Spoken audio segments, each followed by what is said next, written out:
At 21, Susan Atkins would become the most visible member of a ragtag bunch of killers, the Manson family. A one-time nice little kid as she grew up in Northern California, Susan became a popular babysitter, captained her school swimming team, and sang in the church choir. Then when her mother died, Susan Atkins ran away from home, and she fell in with a dangerous little man who had spent virtually his whole life in jails. And so at 18, Susan Atkins became one of Charlie's girls, as they were called, one of the first. More would join her, and in time all of them would develop a fanatical loyalty to Charles Manson, nurtured by his persuasiveness and hyped by the unrelenting use of drugs. So after 300 LSD trips in 2 years, when Manson sent Susan Atkins and others of his family to kill, they did it. Later, looking, sounding, and acting crazy, Susan Atkins would spill it all and tell a grand jury what happened. With terrible detail, she would describe how she murdered movie actress Sharon Tate and her yet-unborn baby, and then participated in the murder of 4 others on that hot summer's night at the actress's Hollywood home. Susan Atkins is 28 now. She's just ended her first 7 years of a life term. She has spent 5 of them here at the California Women's Institution in San Bernardino County. She's just had her first parole hearing and been turned down. But the people who work with her here say that she's made a remarkable change in the last 2 years. They say she's become a devout Christian, and she says she wants only to serve God. Susan Atkins feels that her horrifying experience with drugs can be a lesson to those that use them or think about using them. She hasn't spoken with a reporter since the trial in 1970. She got word to me that she wanted to talk about the dangers of drug use, that she also wanted to reveal something new about the murders. What happened that night you all went to Sharon Tate's house? What really happened? Well, I remember getting in the car with Tex and Tex Watson and my other 2 co-defendants, 3 co-defendants actually. And before I ever got in the car, Tex and I had our own special little stash of cocaine. I think it was cocaine or methadone, I'm not sure which. It was speed, and we both snorted some speed and got in the car. We were very, very wired.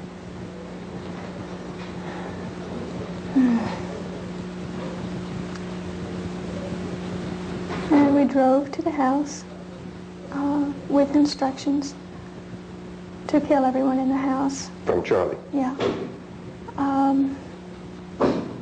And not just that, but that we were instructed to go all the way down every house, hit every house on the street? On the street, yes. And kill all the people in those houses? All the people in all those houses. And we went into the house, and I remember that as we went in, a car came up to the driveway, and I remember Tex getting out, and without saying anything, they were gunfire shot. I was in the bushes, and that's when the young boy Stephen Parent was killed. Was killed in the car outside. Right.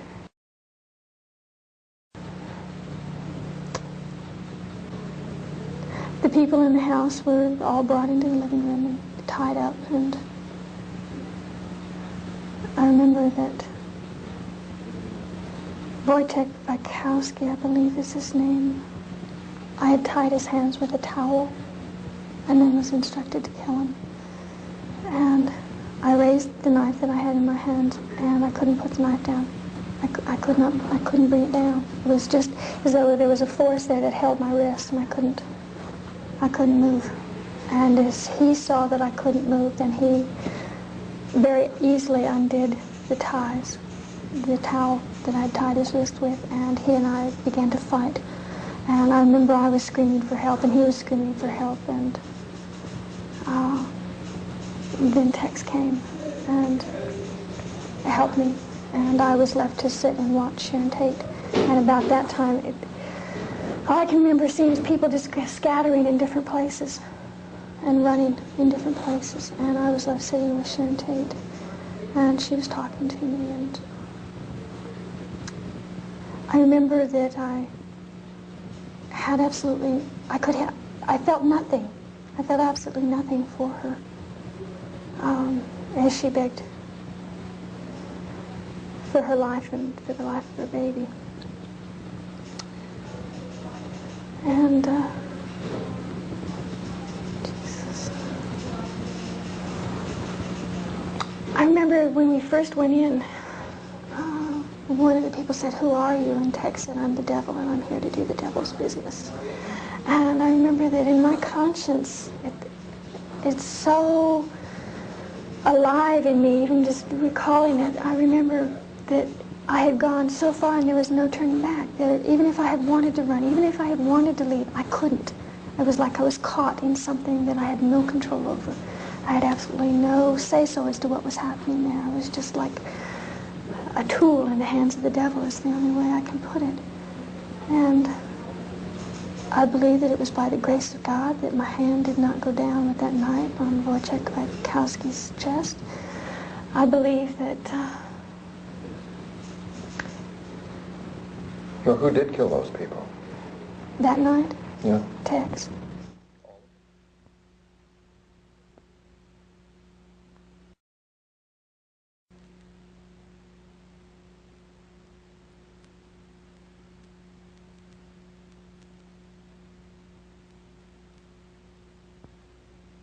During her trial in 1970 and 71, she seemed a horrifying combination of confused little girl and cold-blooded murderer. And like all of the others in the Manson family, Susan Atkins' loyalty to the man who led her life where it went was absolute. So when Charles Manson shaved his hair off, she did too.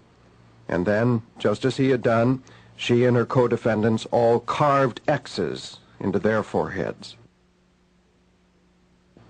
Today she says her bizarre behavior was born out of Manson's evil persuasiveness and fed by her constant drug use. During her Manson years, Susan Atkins dropped acid at least 300 times, and she smoked, swallowed, shot up, and snorted every other drug in sight.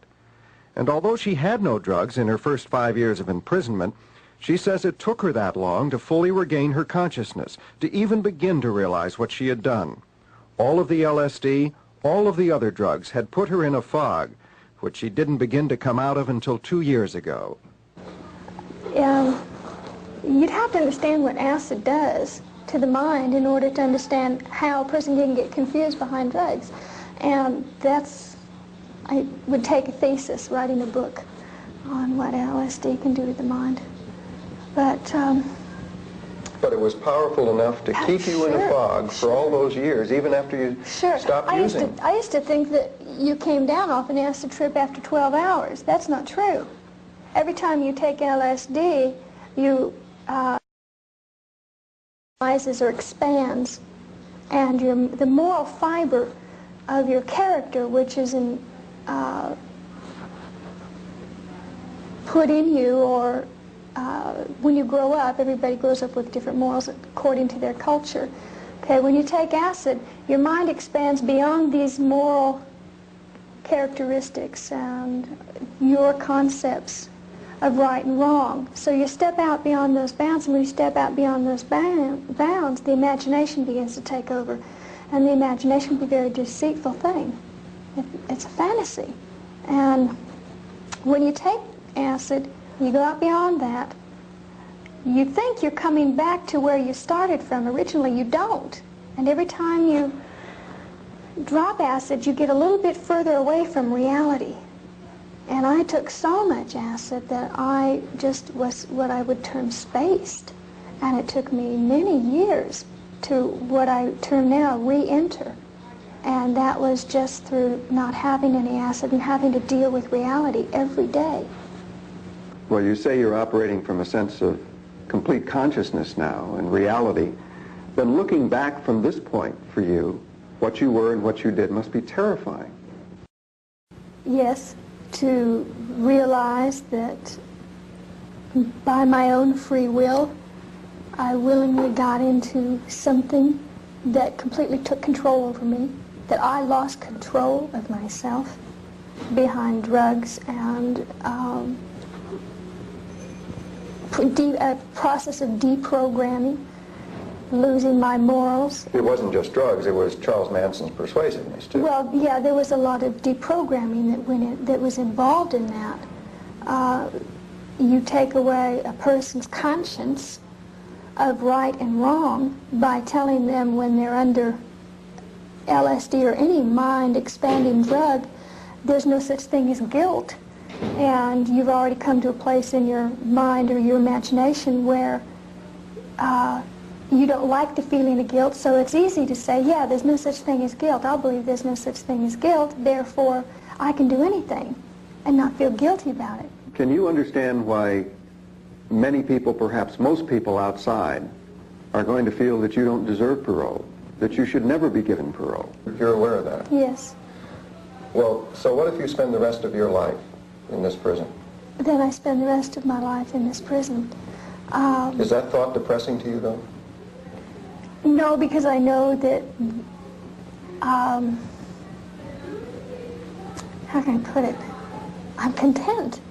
I've found it's not determined by my situation or my circumstance or my physical surroundings. How's it come about? How does peace come about? My peace? Mm-hmm. Well, I found peace through salvation in Jesus. And just knowing that I've been forgiven by God is sufficient for me. And the fact that you know out there people probably can't forgive you Yes. has no effect on you? No. Because they're not the ones that I have to face in the end when I die. I have to face God, and it's His forgiveness that determines my peace. At 21, Susan Atkins was center stage in the crime of the century. Now, 7 years later, she says her life has come to a better purpose. Without that, she probably wouldn't have lived. Or as a reporter wrote during the trial, Susan Atkins looked like she might start screaming someday and never stop.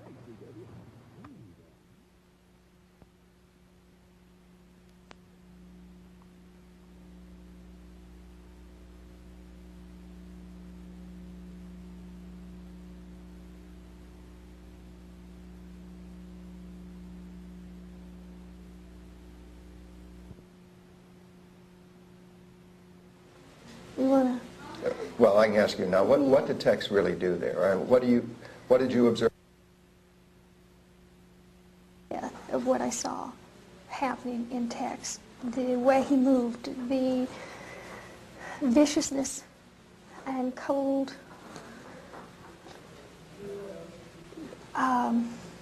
It was just like seeing somebody go crazy with more power than I've ever seen anybody. I don't think he was in control of himself. I think that he was in control of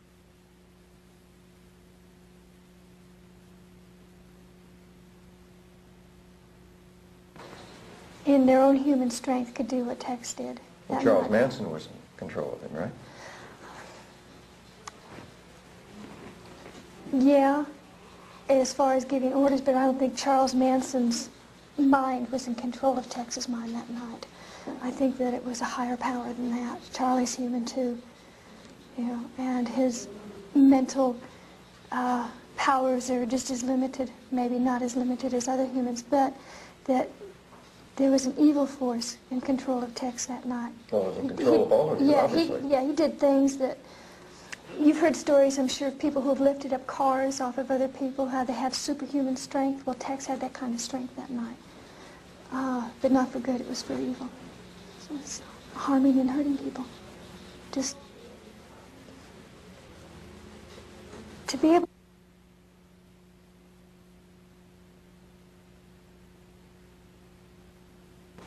I only saw him kill those people, and then I've heard later that he has said himself that he was responsible for all the deaths. At the Tate House? At the Tate House, yes. Are you trying to lay the blame off on him? No. No. Then what do you think is the point of this? That the truth be told, that the truth be made known. I tried to take blame from Tex and from Charlie and from Pat and from Leslie by taking and saying that I had killed Sharon Tate and that I had killed Gary Hinman. I tried to take some of the blame and put it on myself because I thought that was my part at that point, and that was a lie. And in this room were all the survivors of those victims, of yours and the others, their families and their friends. What would you say to them? well, about me now is that I'm not the woman that I was in 1969. I'm a new creature in Christ. I've been completely, spiritually, mentally, and almost physically born again, though my outside is not changed all that much. The inside of me has changed. That I love them with a love that I don't think any words that I could tell them could express, but only by living a life that may help somebody else, by preventing maybe somebody else from going down the same road, by preventing other survivors of such a terrible thing, is the only way that I could say what I would have to say to them. I just love them. I feel for them. I feel their pain. I feel their sorrows and their loss. And I didn't feel that years ago. I didn't feel anything for them. But today I still feel pain when I think about her and that she's not here, and I don't think that anything that I could say could ease that pain in any of the survivors' hearts. And only God can take care of that. Only God can give them an assurance that their loved ones are with Him, and I believe that with my whole heart. I believe that those people that died that night are with God, and that they're at peace, and it's the only thing that I can tell them. And I believe that with my whole heart. And that by the grace of God, the survivors will also see their loved ones again one day.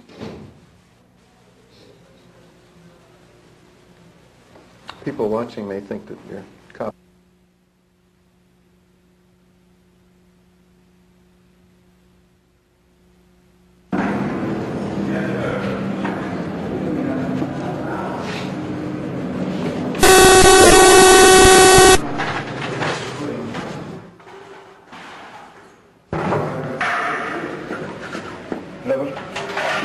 No, I'm going to pass.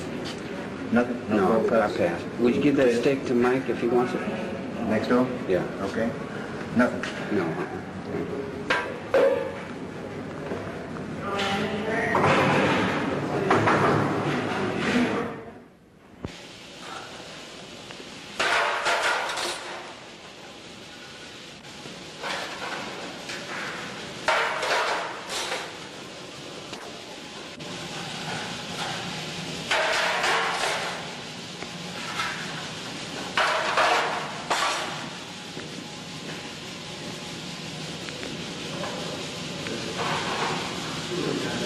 Well, when companies always stick the dirt in the back. What do you mean by that? If you're outside and you live a life on the outside,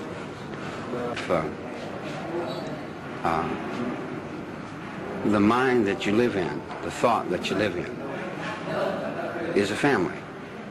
The head of your family is Nixon. He's your father. He's lost sight of his children. He doesn't see in the back. He doesn't see in the shadows. He doesn't see on the roadsides. He doesn't see in the back of the cells. He doesn't see in the yard in the penitentiary. You take the bottom of the world. He doesn't see the bottom. His eyes reach in the conscious mind, in the foreground, in the free world. The penitentiary is in the background, the think chambers. These are all think chambers. Do guys belong on a death row or a condemned row, if there is such a row? They belong in a place like this? If they've been convicted of murder and killing? Most of the people in here are just your reflections. They're your mistakes. So, as a collective society. Even though they have rebelled against that society? Well, they weren't born rebelling. They weren't born with the anger and frustration that they have. that had to be put on them by somebody. Somebody created them. It's as if your outside world programs people into education and knowledge. The inside unprograms people to wisdom and understanding.